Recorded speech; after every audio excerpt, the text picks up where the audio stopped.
Hi, this is Tropical Plants at 53 degrees north. So today we're going to try and answer a question which has been on my mind quite a lot recently, and that is, which is the cheapest to heat? Is it this bubble wrapped greenhouse, and there are many layers of bubble wrap on this greenhouse, or is it a Malvern outside office building which is really meant to be used as a summer house or an office, obviously? So I have a little test that I can do in order to answer that once and for all, and hope you'll come along with me. So let's jump in, and we are in. Okay, so a little bit of background first. So if you've not been on this journey with me, then perhaps you wouldn't know the whole story behind it. I have this greenhouse, 10 by 14 foot greenhouse. I have a warmer side and a cooler side. The warm side I normally kept about 18 degrees traditionally, the cooler side down to 12 degrees Celsius, we're talking about, of course, not Fahrenheit. And the warmer side, which you can see here, it has all the warm growers, of course. And the current situation regarding the prices of energy, electricity in particular, is that the prices are very high, and they're due to go up by at least another 50% in the end of April this year. So what I want to try and do is lower that cost. Now, the first thing I did was I lowered the temperature in this side of the greenhouse. I tried to get away with it at 15 degrees. Most of the plants are okay. Some of them are showing a few signs of distress. So that was the first thing I did. The second thing I did was I really tried to double up on the insulation. I bubble wrapped the entire outside of the greenhouse. This section of the roof here in the warm side has at least 3 layers of bubble wrap on the inside and another layer on the outside. The back walls and the side walls only have 1 layer, and the reason for that is that I have all these plants, and it will be quite a big job to remove them all and to double up on the layers of bubble wrap. And of course I'd have to do that in the middle of summer when it was warm enough for these plants to survive. It's just been too big a job, too onerous a task for me to actually attempt.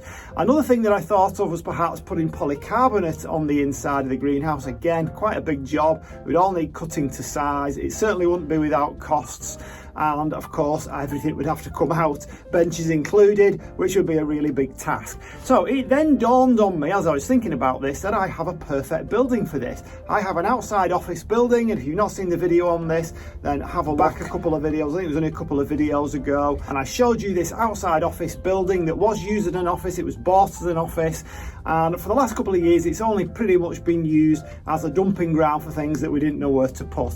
So I've now cleared that out. I'm getting it set up, ready to use it as a hot house or a warm growing space, and it has lots of things in it, lots of characteristics that make it perfect for that job. But before I actually make the move and put any plants into there and start heating it, I wanted to do a test. So my prediction, before I tell you the exact test, my prediction is that that building will be better, more efficient, cheaper to run than the greenhouse will be. But of course, with these things, you really need to test it to be absolutely certain. I don't know what I'm going to do if it turns out that it's no different, but we'll see. I'll have a go and see what happens. So here's the test. I'm going to heat both spaces up to 18 degrees Celsius, and then I'm simply going to set a timer and see how long it takes for the temperature to come down to 10 degrees. At the moment, the temperature outside is hovering around up to about 5 in the day, 5 degrees Celsius in the day. It's dropping below 0 at night, so we're getting lots of frosty conditions, as you can probably see from some of the footage I'm going to show you. So that's the test. Both growing areas to 18 degrees, set a timer, let it drop, and see how long it takes to get down to 10 degrees. Obviously, the place that it takes longer to drop down to 10 degrees is the most efficient in terms of insulation, because it's not letting the heat out quite as fast. I'm hoping that the office building is going to be much longer for it to drop down to 10 than the greenhouse is. There are other advantages as well. It means I can grow more in that space.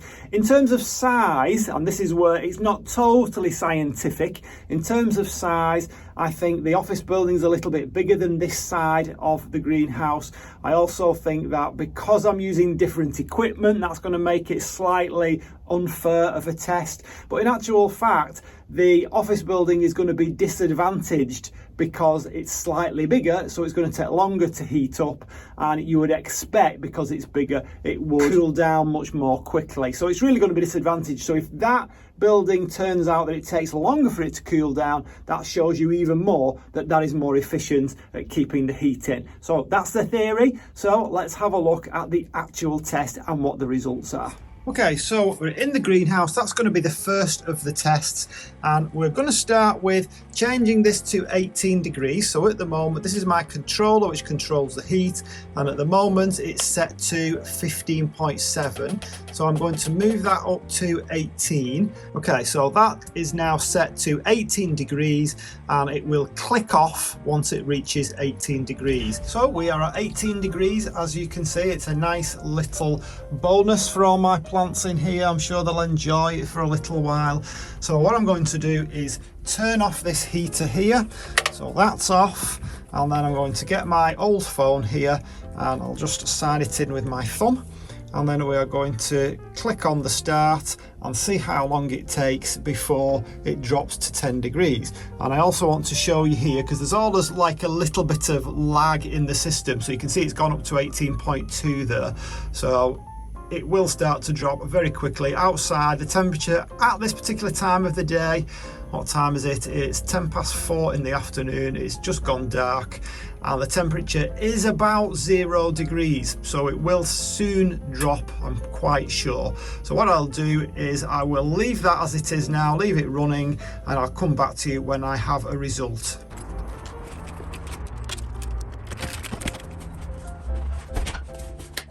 Okay, we're over in the hothouse, or I don't know what to call it, the grow room, the plant room, we'll come up with a name for it. So I have my heater there, repurposed bookcase, and we have another one of these controllers. So this is the temperature that we've got it set to, and this is the temperature that it is currently. It's 8.2 in here currently. This morning when I come in, it was about 1.9. So what I'm going to do is plug it in, or is it already? It's already plugged in, it just needs switching on, I think. Yeah. And I'm going to heat this up to 18 degrees. And we're back. So you can see that the temperature at the moment in here is 14.2. Now, huge surprise, would you believe?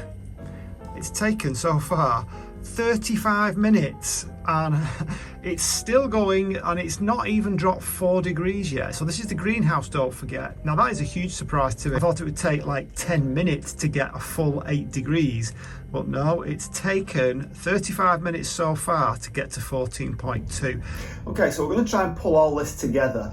So the whole idea of this was to test to see whether the greenhouse was more efficient or whether the Malvern outside office building was more efficient at the insulation, the retention of the heat. And I did that by heating both buildings to 18 degrees Celsius and allowing the temperature to drop to 14 degrees Celsius, and of course to measure how long it took. So the greenhouse over in the warm side took 40 minutes, which was a huge surprise to actually take 40 minutes just to drop 4 degrees Celsius. Bearing in mind it was hovering around 0 to 3 degrees outside, so it was very, very cold. So what happened in the outside office building? Well, the first test I did, it took, are you ready for this?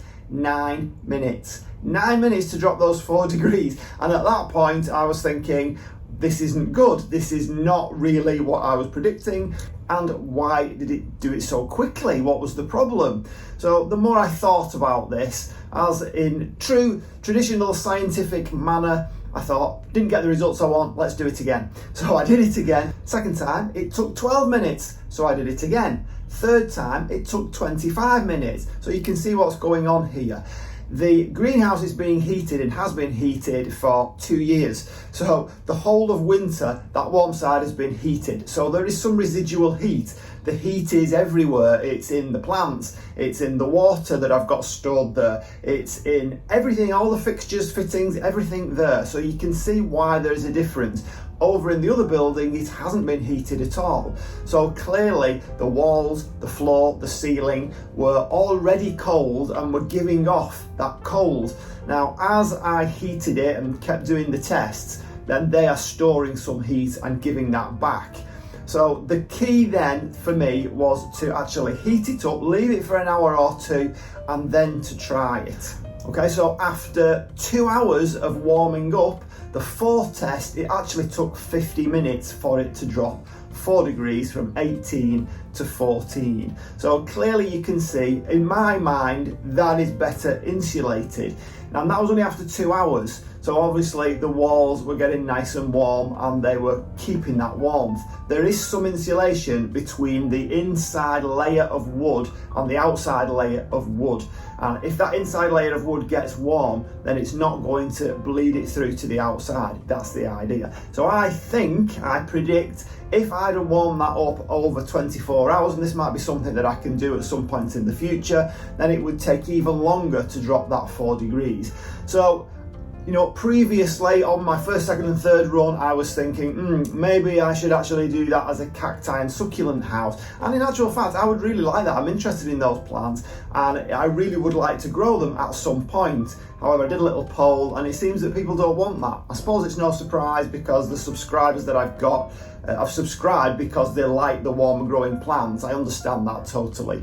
And if I had done the whole thing again right from the start, go back 2.5 years, then really the greenhouse should have been the cold cacti and succulent house, and that outside office building should have been the warmer growers. But you know, I can't really do that now, and I'm quite happy with what I've got anyway. This was all to do with trying to save some money.